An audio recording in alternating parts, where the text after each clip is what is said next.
Después de realizar un golpe sobre la mesa con El Príncipe de Egipto, DreamWorks tenía claro que su siguiente proyecto tenía que estar ambientado en la era de los descubrimientos. Así surgió El Camino hacia el Dorado, una propuesta que resultó atractiva para el 0,000001% de la población que lo vio en el cine. Lastimosamente se pegó una trompada en la taquilla y la crítica tampoco ayudó demasiado. Tuvieron que pasar años para que la gente empezara a fijarse en esta película y por eso ahora abundan los videos señalando lo genial que fue y cómo no fue valorada en su época y bla bla bla.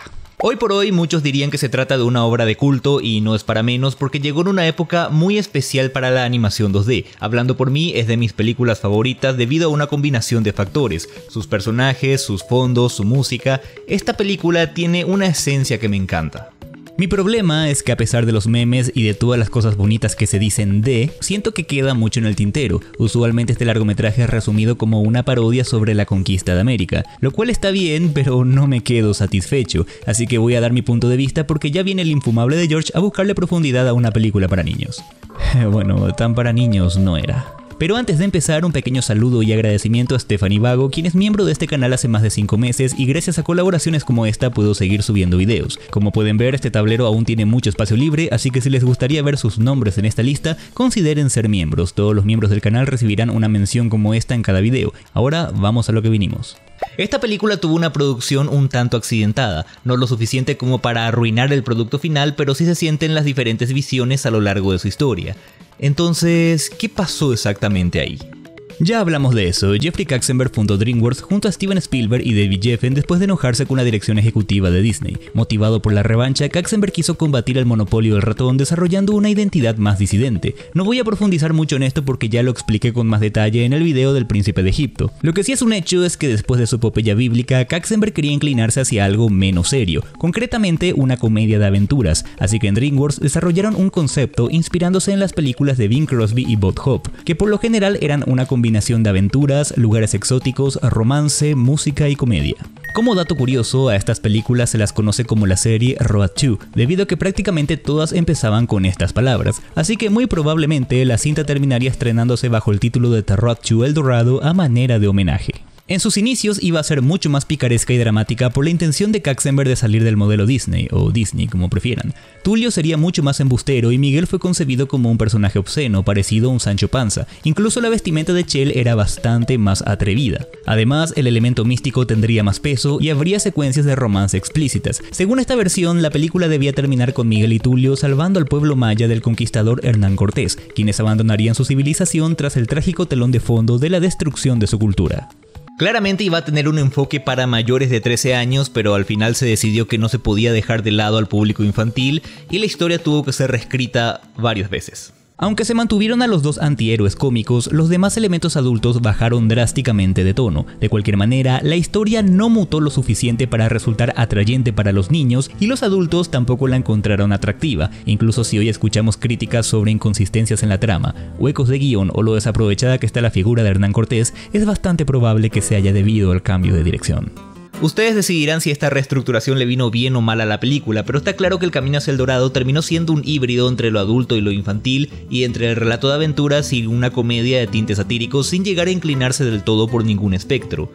Entonces, creo que es por eso que la gente habla de parodia. A ver, una parodia implica ir de lo serio a lo burlesco. Significa tomar un personaje, una trama o un hecho histórico claramente reconocible y empezar a tontear con sus componentes a fin de alcanzar el ridículo. Si El Camino hacia el Dorado pretendía ser una sátira con un humor bastante ácido y un fuerte mensaje anticolonialismo, terminó siendo un rejunte de ideas asociadas a la época de la conquista en un tono caricaturizado. En pocas palabras, terminó siendo una parodia casi por accidente. Así como lo digo, puede sonar que la película es mala, pero la verdad me gusta más cómo terminó siendo. Aunque haya cambiado de intención, la sola idea sigue siendo una genialidad. Me gusta pensar que si a alguien se le hubiese ocurrido un concepto así en la época de la conquista, muy probablemente hubiese sido una de las obras más críticas de su época. Pero bueno, se atrasó un par de siglos. Entonces, veamos las cosas como son. Miguel y Tulio son dos estafadores españoles que por un capricho del azar llegan a la mítica ciudad de El Dorado, donde son confundidos con dioses por los aborígenes del lugar. Estos dos aprovecharán la confusión para llevarse consigo el oro de los nativos, pero una serie de circunstancias complicarán las cosas. Ahora, si DreamWorks destaca por algo es por construir sus historias alejándose del canon del héroe intachable. Que la aventura gira alrededor de dos antihéroes ya era una decisión atrevida muy propia de este estudio, y ahí es donde empezamos a percibir la parodia en su faceta más evidente. Miguel y Tulio incluso llegan al Nuevo Mundo por casualidad, tal cual le pasó a Cristóbal Colón. Que ambos sean unos timadores de poca monta es un guiño humorístico a la reputación histórica que se le ha atribuido a los europeos como unos simples saqueadores de oro, una idea que se sigue explotando a día de hoy. Y yo no vengo a emitir un juicio de rigor histórico, pero sí tenemos que reconocer la creatividad detrás de cada una de las decisiones de esta película. Tenemos que empezar hablando de la dinámica que se genera con Miguel y Tulio y cómo resulta tan conveniente para la historia. Ambos tienen una influencia recíproca en el espectador porque cada uno sirve para resaltar las cualidades del otro, y hay un nombre para eso. En la ficción existe la figura del foil character o florete en español, es decir, un personaje que contrasta con otro, generalmente el protagonista, a fin de resaltar las cualidades de este último, y se puede usar de muchas formas. En ocasiones puede ser un personaje secundario, puede ser el ayudante directo o incluso el villano de la historia, y también puede ocurrir que dos personajes sean floretes recíprocos, como en este caso.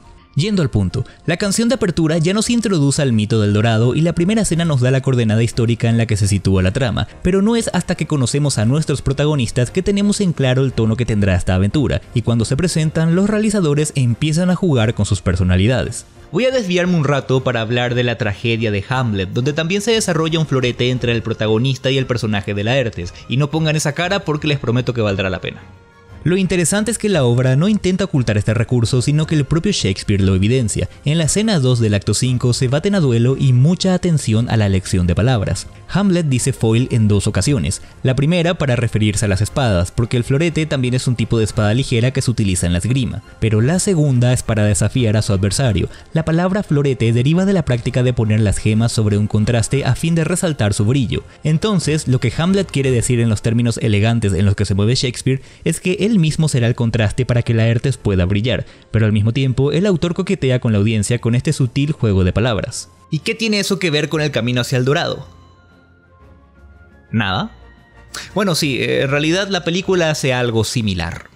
La escena en la que Miguel y Tulio se baten a duelo es más importante de lo que parece. Nosotros, que ya vimos la película 1000 veces, sabemos que solo están ganando tiempo para zafarse del callejón sin salida en el que se acaban de meter, pero hay varias funciones que se están desarrollando al mismo tiempo. Por un lado es un catalizador para empujarlos a la aventura, por el otro siembra un recurso que cosecharemos más adelante cuando se enfrenten a Zekel Khan, y en tercer lugar queda en evidencia el florete entre estos dos. Sí, yo sé que desde el principio se nos deja en claro que funcionan en carácter de pareja dispareja. Miguel no puede brillar sin Tulio y Tulio no puede brillar sin Miguel, pero lo que rescato es el juego oculto en este diálogo. Si nos fijamos en el diseño de las espadas, no parece haber nada de especial, bien podrían ser una simple representación de la espada ropera española que se utilizaba por aquellos días, hasta que descubrimos que este tipo de espada es el antecedente directo del florete moderno que se utiliza en la esgrima deportiva.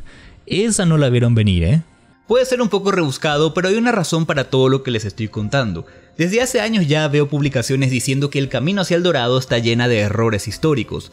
Personalmente pienso que ese término está mal empleado porque no podemos hablar de errores en una película que a todas luces no es seria. Hay que entender la intención. Esta es una historia que utiliza códigos para comunicar sus mensajes. Hay códigos visuales,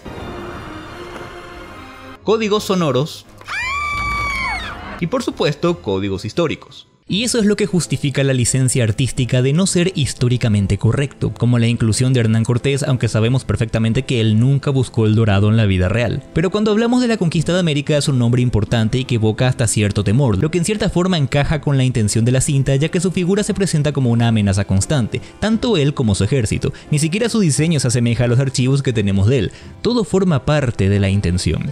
Así también, esta licencia permite ubicar la ciudad del Dorado en una posición desconocida, a pesar de que el mito se originó por la zona de influencia del antiguo virreinato de Nueva Granada, y a modo de hacer una representación de todas las civilizaciones del Nuevo Mundo, los realizadores tomaron elementos de diferentes culturas, destacan sobre todo la maya, la azteca, la olmeca y la muisca. Y esa misma intención paródica es lo que permite desatender ciertas explicaciones innecesarias, como por qué los nativos y los españoles hablan el mismo idioma o por qué hay tantas conveniencias argumentales.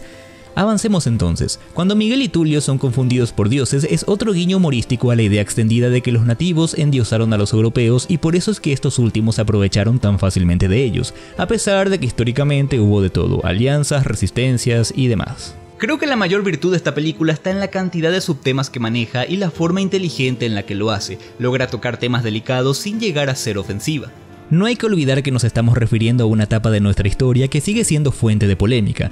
Ya ven cómo se pone la cosa cada 12 de octubre. Y en lo que respecta a cuestiones como colonialismo, depredación de recursos o exterminación de culturas, bueno, es muy fácil herir susceptibilidades. Ahí es donde DreamWorks hizo un excelente trabajo al contar esta historia, porque no estamos ante la típica lucha de ideales buenos contra ideales malos. Más bien estamos en un escenario de intereses entrecruzados donde nadie está libre de pecado, sino que todos están al mismo nivel.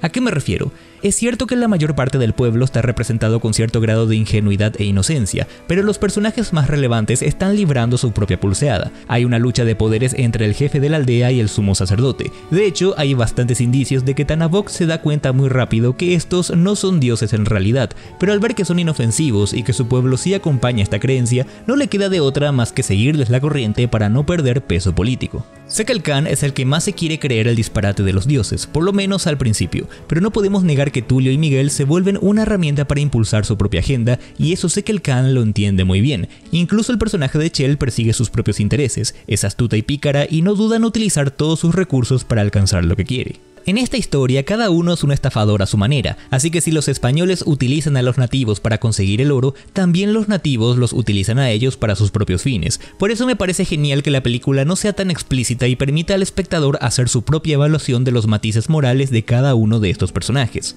Este juego de influencias donde todos tienen algo que ganar y que perder es lo que hace del Camino hacia el Dorado no solo una perfecta parodia histórica, sino también una perfecta parodia política. Por eso la canción Es duro ser deidad cae como anillo al dedo, porque retrata este delicado equilibrio de espada de Damocles. Ahora, todo esto de por sí está bien llevado, pero no nos olvidemos del desarrollo de los personajes.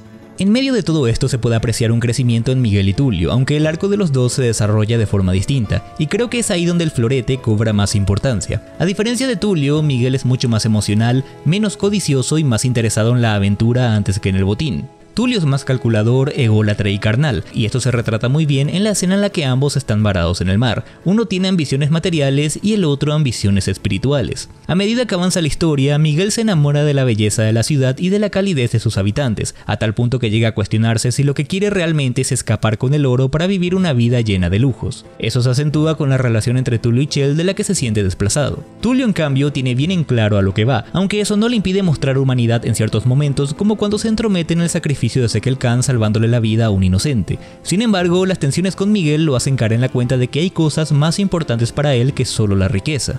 Esta aventura es también una prueba a la amistad de estos dos. El desarrollo de ambos nace de esta problemática. Por eso me gusta mucho la escena en la que enfrentan a Sekel Khan después de que este haya descubierto que no son dioses en realidad. Intentando abrir un camino, se retoma el juego de fingir una discusión. La primera vez puede parecer que están peleando de verdad porque no conocemos del todo bien a sus personajes y no sabemos de lo que son capaces. Además, el tono es más payasesco y eso suaviza la situación. Pero en la segunda el tono es mucho más agresivo, y aunque Tulio hace un leve gesto para marcar el inicio de la performance, nosotros sabemos que el enojo de Miguel es real. En este pequeño diálogo, ambos se acusan mutuamente de cosas que ya se venían reprochando desde hace rato, hasta que Sekel Khan baja la guardia. Tengo que confesar que la primera vez que vi la película realmente me sorprendió el desenlace porque estaba más concentrado en la discusión. Me parece una forma muy original de cosechar un recurso sembrado con anterioridad, estableciéndolo primero como una comedia para luego evolucionar a la seriedad. El arco de ambos se cierra cuando hacen un sacrificio recíproco. Tulio se dispone a sacrificar el oro para que su amigo pueda quedarse a salvo en la ciudad, mientras que Miguel sacrifica su deseo de vivir en el Dorado para salvarle la vida a Tulio. Es un interesante desarrollo donde dos timadores que solo pensaban en sí mismos terminan convirtiéndose en héroes para salvar a toda una civilización. No es muy propio de las parodias tomarse a sus personajes tan en serio, y creo que ese tratamiento disidente es lo que convierte a esta película en oro puro.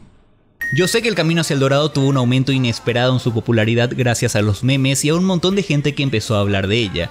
Pero mi intención con este video era profundizar todavía más en lo dicho hasta ahora y me retiro bastante satisfecho con lo expresado en este video. Así que ahora les toca a ustedes, ¿qué les pareció? Sírvanse de la caja de comentarios para dejar sus opiniones. Si sos nuevo por acá te invito a suscribirte y ver otros contenidos del canal que seguro alguno te va a gustar. Y recuerden que me pueden seguir en mis redes sociales, como siempre los links en un comentario fijado y en la descripción de este video. Y bueno, eso ha sido todo por ahora, así que nos estaremos reencontrando la próxima. Un fuerte abrazo, cuídense mucho y que estén bien.